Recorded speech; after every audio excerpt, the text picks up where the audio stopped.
Still waiting for Dr. Usman, as ever. Barney sat on the office chair, turning in a leisurely circle. A nurse was thundering up and down the corridor outside, his weight telling in the shaking floor. At every open doorway he shouted an order. "Danny, can you check on Ahmed, please?" Or, "I can't get into the table tennis now. Ask Savannah when she's finished doing the meds."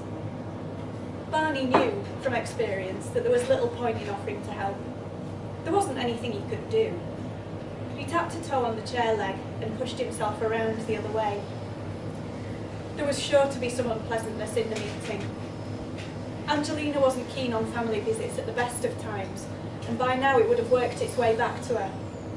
She was sure to say that Andy was too ill for visitors. Most of the patients were too ill for visitors in her view. The dratted woman liked talking a lot of nonsense about delusions and paranoia and unassessed risk levels, as though she thought Barney didn't know his own job. It would be a load of tosh, but nothing mattered more to Angelina than being right, and she was very good at being right, even when she was wrong. Familiar faces make for quick recovery. Keep a mentally ill chap in touch with his family and he'll get well sooner. Barney had known it for years, but it seemed that it was taking the rest of the hospital a while to catch up with him. He sighed and watched the light fitting as he circled. "Ah, these things are sent to try us," he said. They were a wonder, these light fittings. This one was round, sunk into the ceiling. No edges for hanging a noose. That was why they got these ones. He wondered, looking at it, where hospitals got these sort of fittings. You never saw anything like it in IKEA.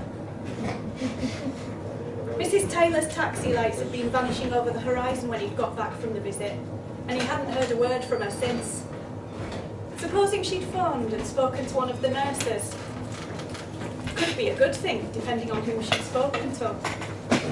If only he knew. But he didn't, and the facts would be sprung upon him in ward round, leaving him standing alone in the buffeting winds of discredit if things got nasty, as they almost certainly would.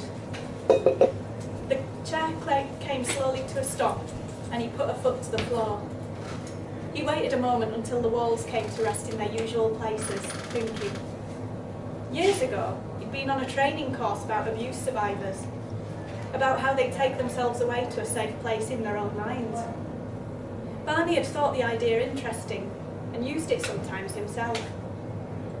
His safe place was a sunny park, a patch of grass by the scenic gauge railway. People could shout and argue and be as disagreeable as they liked, but they couldn't get Barney when he was on his imaginary picnic blanket.